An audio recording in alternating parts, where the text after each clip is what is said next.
Welcome to Just Minding My Business Radio, where we are moving at the speed of God, learning what we didn't know we didn't know.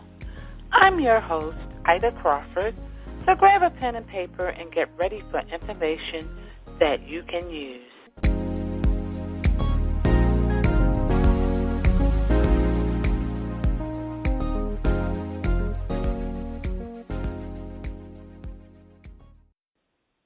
Welcome to another episode of Just Minding My Business.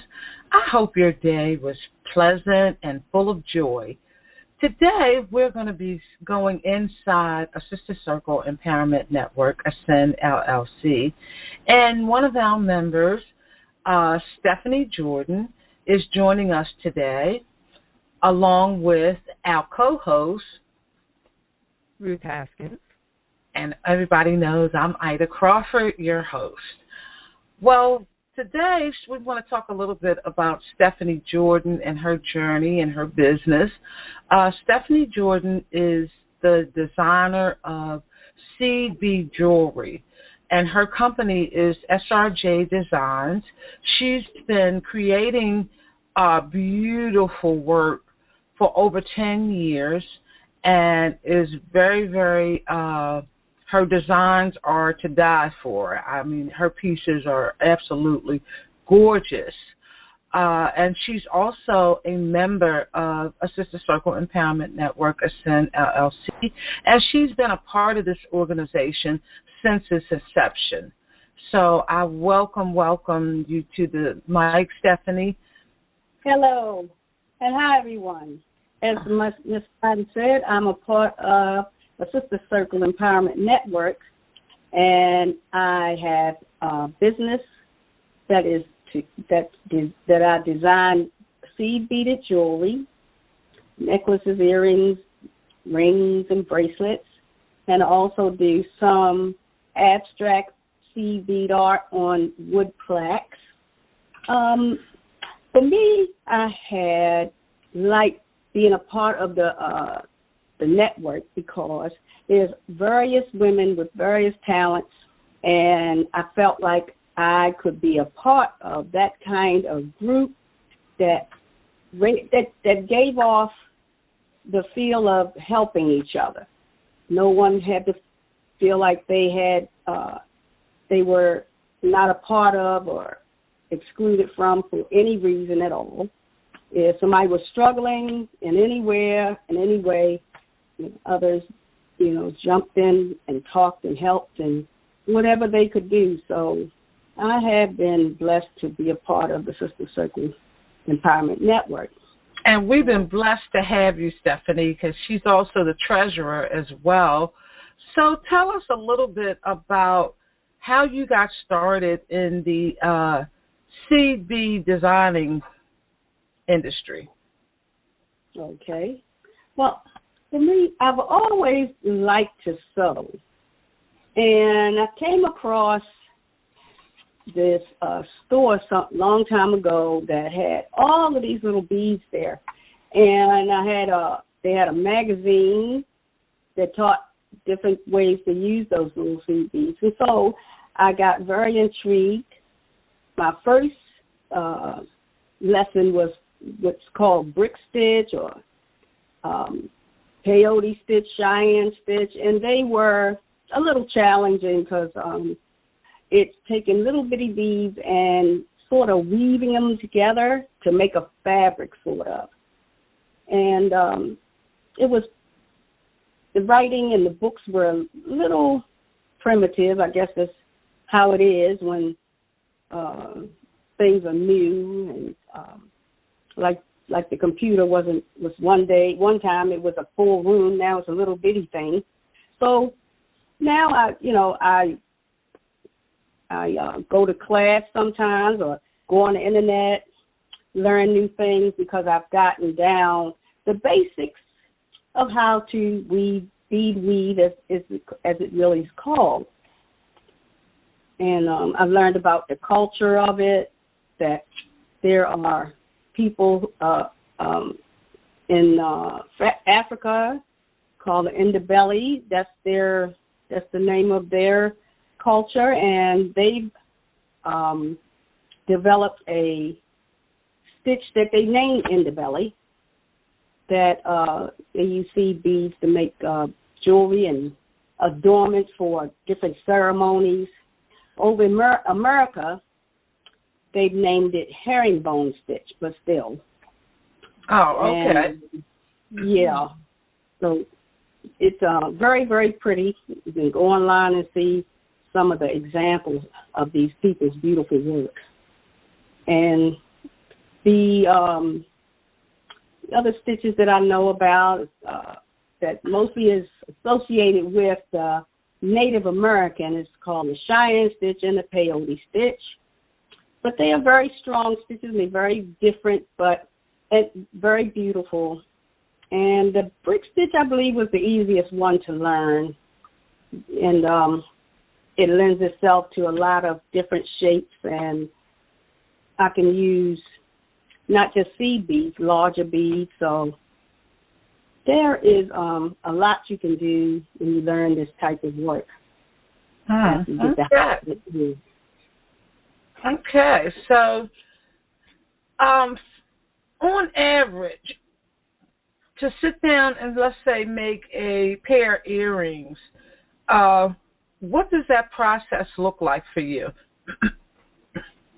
Okay. Well, first I want to decide on the design or the style of the earring, pair of earrings, whether they're going to be long or short, round, or have more than one piece of beadwork, and the finding as far as what they call a fish hook, or that piece of wire that goes down through the ear as a hole, or the post, which you probably know what that is, but it's a little metal ball with a like a pin on the end where you stick it in the pierced ear and put a backing on it. But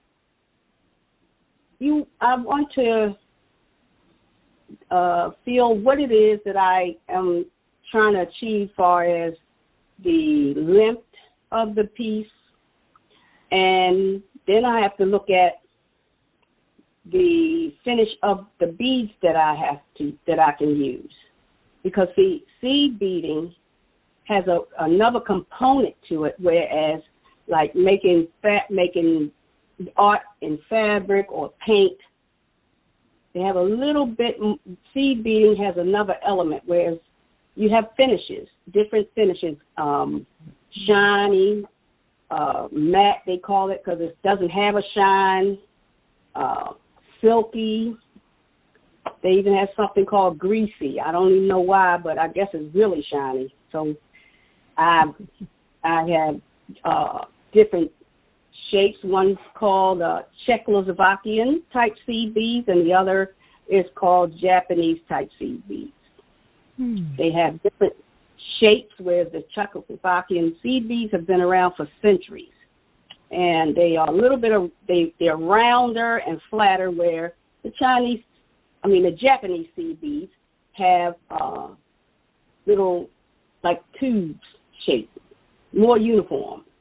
Mm-hmm. And the Native Americans and the Africans, they use the beads that come mostly from Czechoslovakia, but they're probably making some themselves. I mean, the seed beads are glass, and nowadays a lot of people that can do that kind of thing, I suppose, have learned how to do that. But there are all kinds of finishes and beautiful colors that, it's kind of fun to look at and put things together like that. So it may take me approximately about 3 days, or like I want to say probably about 6 hours to finish a pair of earrings,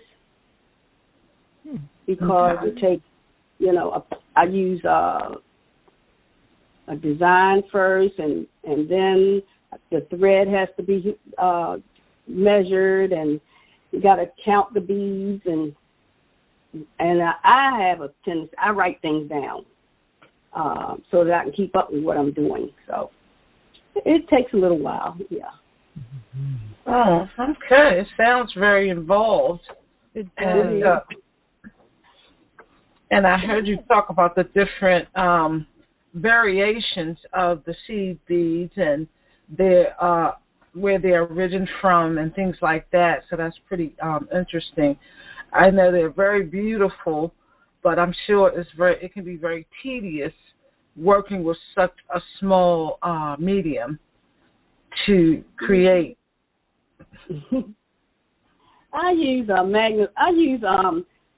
glasses from the dollar store that are those readers, they call them, and I do have when I use now there's a size 11 size, that's the small one.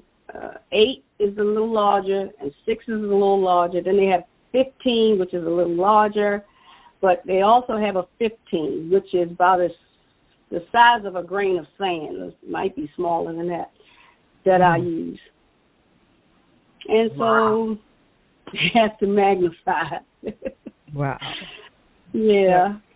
That really is intense work, and I've seen your work, Stephanie, and it's beautiful. You can see your ability for design and color. They're quite gorgeous. They're elegant even. Let me ask you a question. My question is, after talking about how tedious it is to do the work and the size of the beads and the decisions you have to make, when you're working, and I know it's work, what is it that compels you to keep doing this type of work? What about it makes you happy? Oh, okay. Well, the idea of the end product, to see these little bitty beads with all these different yummy colors, and I love colors, and what they create after some thread and the stitch, and it's like so many different ways that people have developed the right angle weave, the cubic right angle weave. I mean, it's always constantly something to learn. From like 3 basic stitches, people have come up with so many different ways to create from this, in this medium, the drape of a piece. It's like, oh my goodness, it's light. People say, well, it's so light, but it's very, it stands out. It's a statement making type of work. I like that. So what compels me is to see the end product, to say, oh gosh, I did that, and also I think I like to figure things out, because that's what that's mostly about. It's about solving problems. Uh-huh. Yeah, because the first thing is, okay, like I said, you got to decide on the design you want to do through figuring out which stitch you want to use, which way you want it to go, like round, square, just up and down, how it's going to be attached. And it's a lot of, like I say, a lot of trying to solve problems. When I start something and it doesn't work out that way, I might take it out, or I might do something else. But I just enjoy that way that works. It's like, okay, I'm going to get this, but sometimes I don't. I have to start all over again. And I've had to do that, whereas taking it all the way out and have to start all over again. But that seems like it's a part of the becoming a designer. When I look at other people who I admire that really knows how to do it, and they've shown where they had to start all over again. And I like the idea of learning about color versus just and how they go together. not just red, blue, and green, but the different shades of different colors. I like to figure out how I want to make mine different, and that's exciting to me. There's an element of play in what you do. I'm sorry? Would you say that there is an element of play in what you do? Absolutely. Absolutely, because when I am doing something like, okay, I'm covering a wood bead, okay, with seed beads, and I have to do the peyote stitch, which is a sort of like looking at a zipper, the up and down pieces of a zipper. You got to go into the space, put a bead in the space, and then go through the sticky up one, and then put a bead in that space. But the thing is the repetition, and then the shine, or how I how the matte reflects off versus the shiny, that kind of thing. It's just very interesting. Okay. With the way things work out. Well, your love for it and your talent for it shows in your work. If anyone ever has an opportunity to see Stephanie's work, she'll give us more information to share with you. Really do take the opportunity, because you will come away with a unique piece. You're not going to find it walking up and down the streets, and it will be a conversation piece. So, please. And I also like teaching it. Yeah. You like what? I like teaching it. Oh, do you really? Oh, okay. Yeah. What do you like about teaching? Huh? What do you like about teaching it? Well, to see how a person seems so timid with a needle, and the idea of where they got to put it to make the stitch that they're supposed to be. And then once they see the repetition of how things work, they feel like they discovered a pot of gold or something. I've got it. Oh, look at what I've done. And like that. And I just love to hear that, how they figured they could never do this. Mm-hmm. Okay. And to see that all I want to do is teach them the repetition of it, and they'll see patterns and things like that and see how it works. And then they might want to do it for themselves. Okay. It's nothing hard, It's nothing like having something like what you have, Stephanie, and being willing to share it with other people. And I agree with you. Once you see like that light go on for someone, that is such a reward in itself. And the fact that you really enjoy sharing it with other people and teaching them is really such a good thing. It's a really good thing. Do you ever conduct workshops or anything like that where you actually get the opportunity to teach?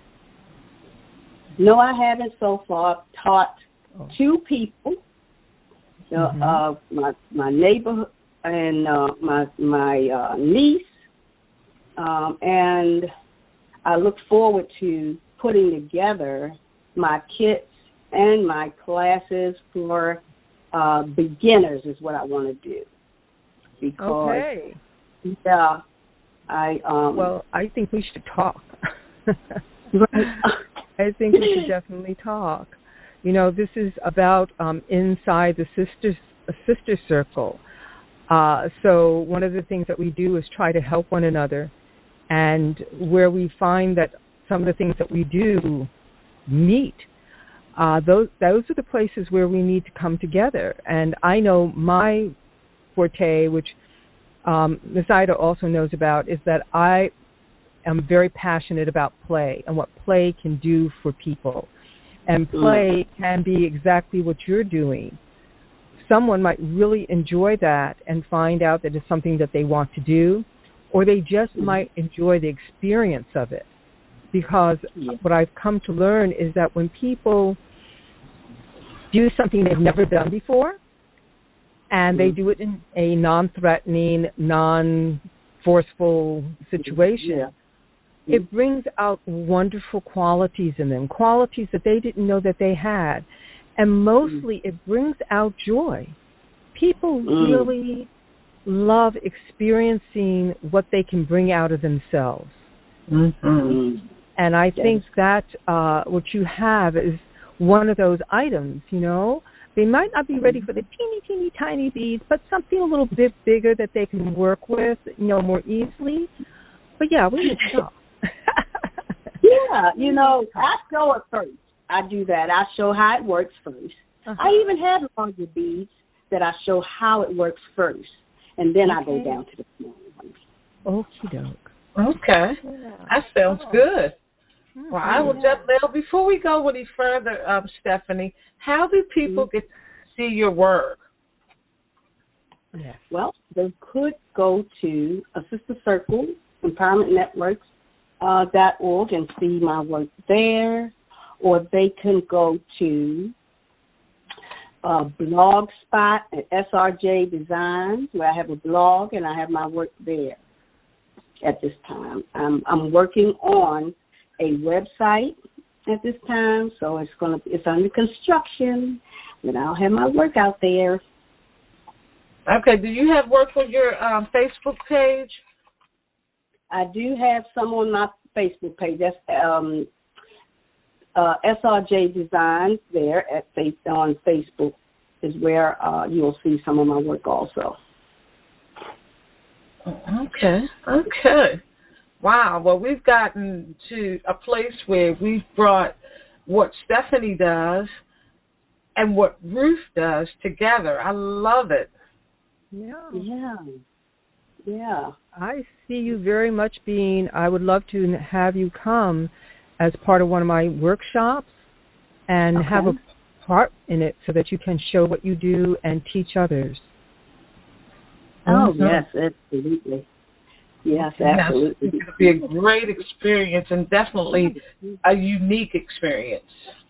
Absolutely. I mean, I would love that because lots of people, I find, have never seen how it's done. Of course, we've seen beadwork on clothing or what they, you know, different places like on the curtains, I don't know.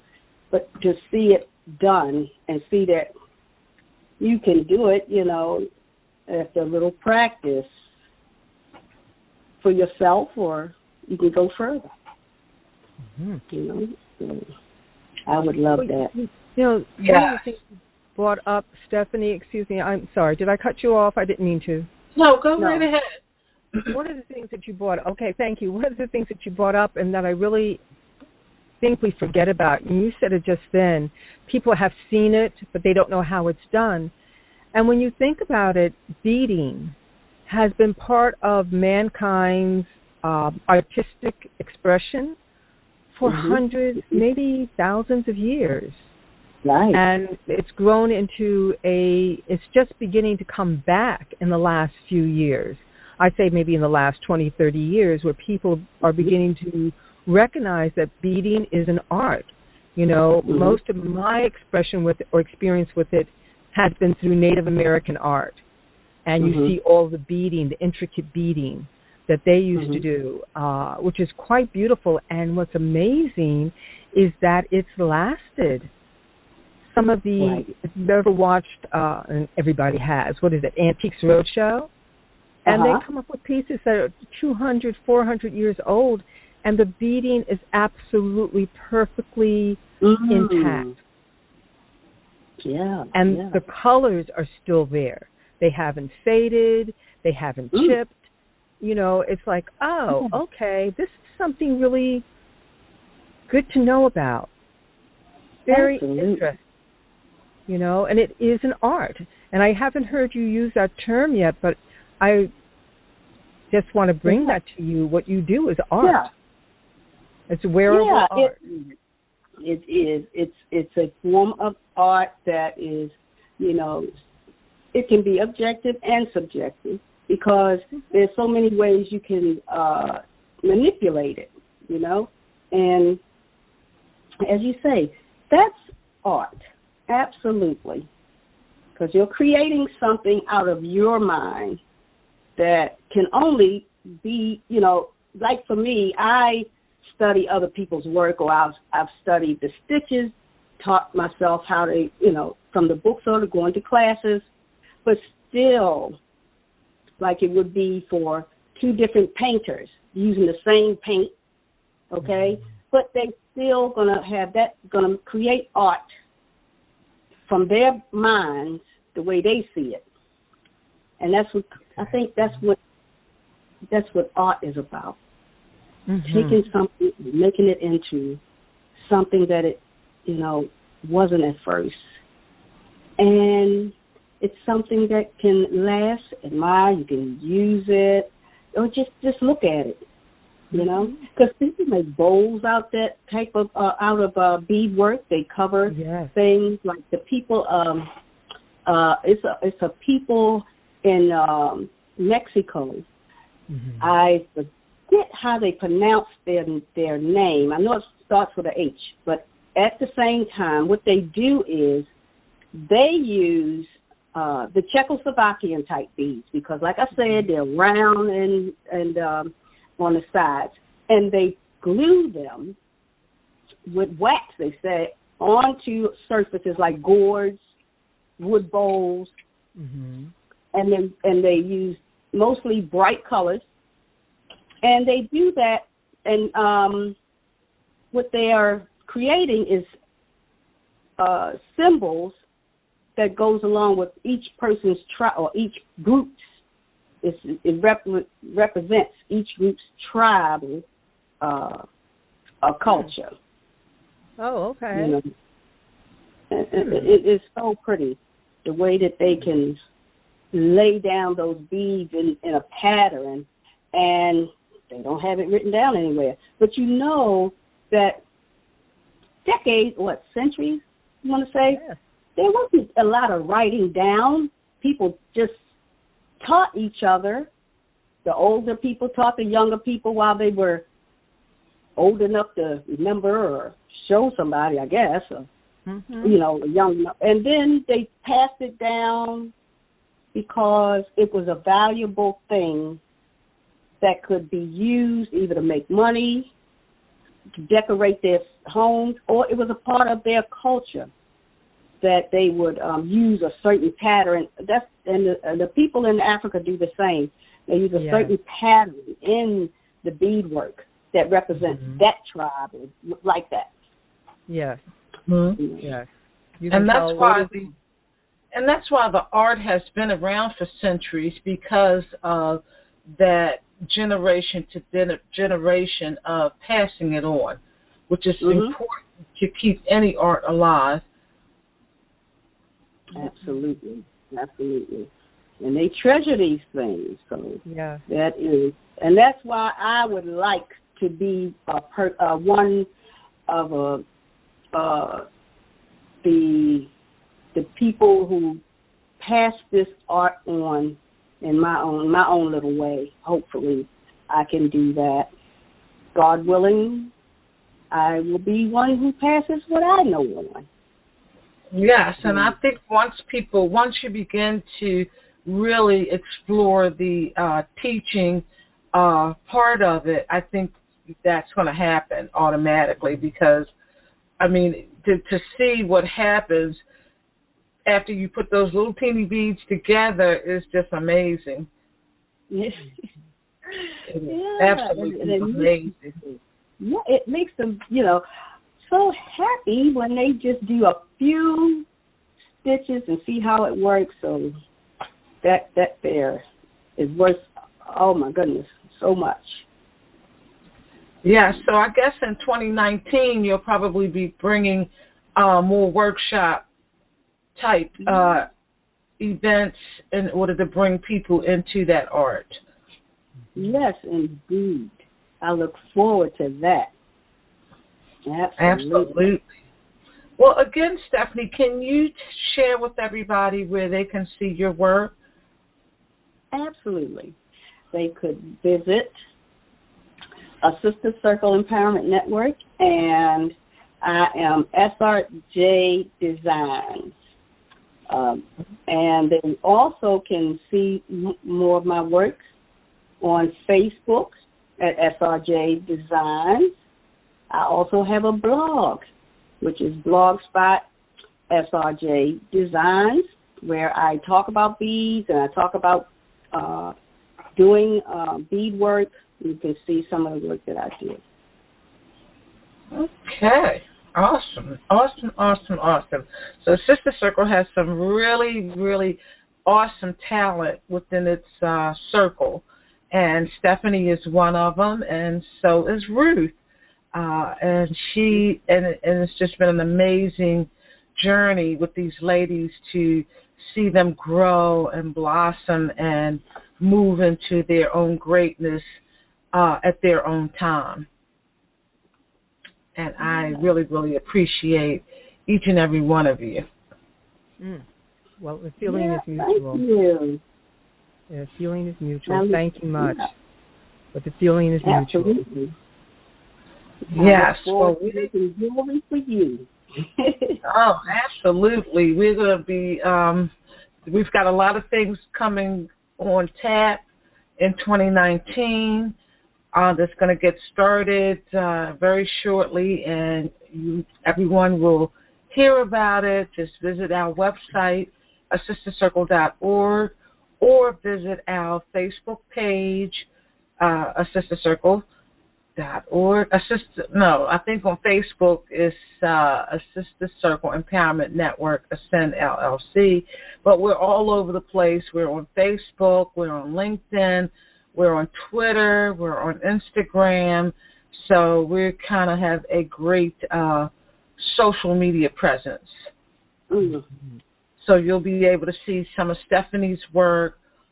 You'll also be able to see some of Ruth's work as well. So just head on over to those spots and enjoy the work of Stephanie Jordan. I'm telling you, her work is beautiful. I've got pieces in my wardrobe, and every time I wear it, I always get a compliment on it. Always. I just want to throw something out here right now. I don't know if you want to bring this up, but we will be talking about small business. Mm-hmm. And we're steadily moving into that time of year where people are looking for unique presents and unique gifts. So keep SRJ Designs in mind. Yes. I just want to put that out there. Absolutely. So, ladies, it has been a pleasure as always. We're at the top of the hour, and we truly appreciate Stephanie joining us tonight and you, our audience. So thank you so much, and enjoy life. Thank you for inviting me. This show is brought to you by the amazing women of a Sister Circle Empowerment Network, ASCEN LLC, where we are never in competition, but always in collaboration, and our valued sponsors. Learn more about our sponsors and their services and membership in a Sister Circle, ASCEN LLC, at www.asistercircle.org. To learn about becoming a sponsor for Just Minding My Business Radio and how our marketing package benefits your company, please visit our website at www.asistercircle.org. Voiceovers by RCH VoiceWorks. Contact slvoiceworks8201@yahoo.com or call 443-620-4115.